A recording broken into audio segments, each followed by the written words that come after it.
Greetings, salutations, and a good and glorious day to you all. You are viewing this for one reason, and one reason alone, to become part of the magic. You should have already watched and worked through the first 4 videos, creating a character, the King's English, costuming, and voice and gesture. If you have not done so, please take a moment and do so. No, seriously, we'll wait.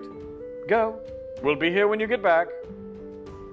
Have you returned? Excellent, well. Of course, you know that we are not actually a village in merry old England, but so much of what we do relies upon the suspension of disbelief. We allow ourselves to believe it, even if only for a short while. And when we attend the festival as a patron, all of our senses are overwhelmed by the sights, smells, textures, tastes, and sounds of the fair. This is not just a job.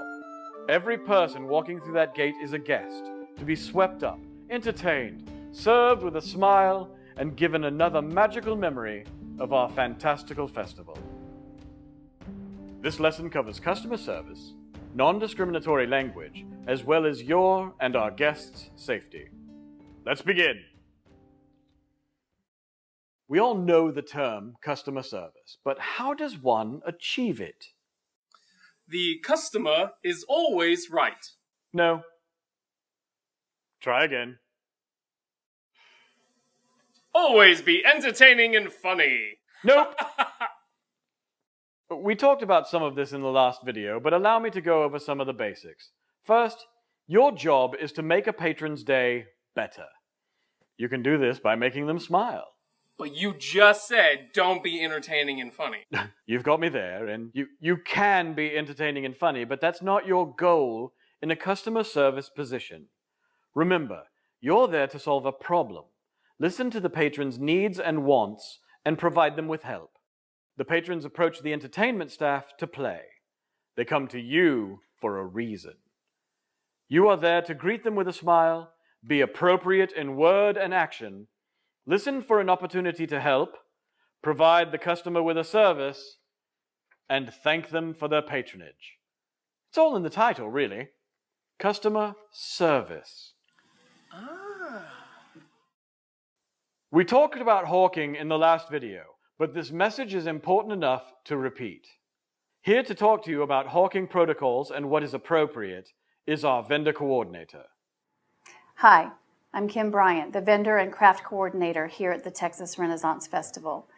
And though I have spoken with you already about consent and sexual appropriateness and hawking, I wanted to read for you a document that's going to be made available at our pass and participant office that we expect all performers and vendors and booth workers to adhere to.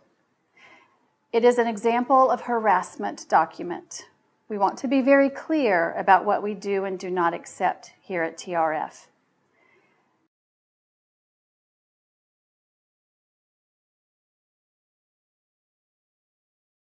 Sharing sexually inappropriate images or videos, such as pornography or salacious gifts. Sending suggestive letters, notes, or emails.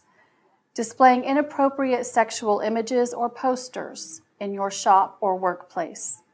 Telling lewd jokes or sharing sexual anecdotes. Making inappropriate sexual gestures.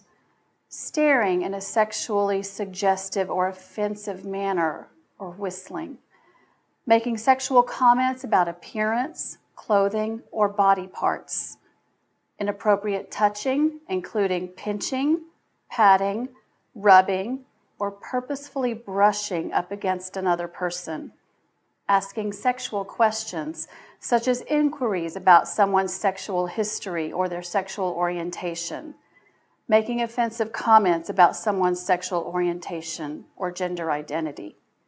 Any actions or words with a sexual connotation that makes an employee or patron uncomfortable are considered sexual harassment.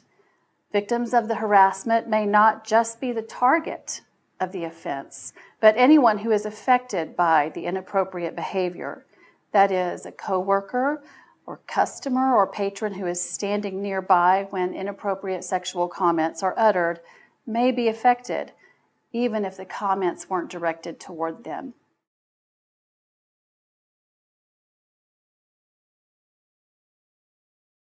And sexual harassment isn't the only kind of harassment that we want you to be aware of and cautious of this fair season. Examples of non-sexual harassment in the workplace include making negative comments about a person's religious beliefs or trying to convert them to a different religion, using racist slang, phrases, or nicknames, making remarks about an individual's skin color or other ethnic traits, displaying racist drawings or posters that might be offensive to a particular group, making offensive gestures, making offensive reference to an individual's mental or physical disability, sharing inappropriate images, videos, emails, letters, or notes, offensively talking about negative racial, ethnic, religious, or body stereotypes, making derogatory age-related comments, wearing clothing that could be offensive to a particular ethnic group.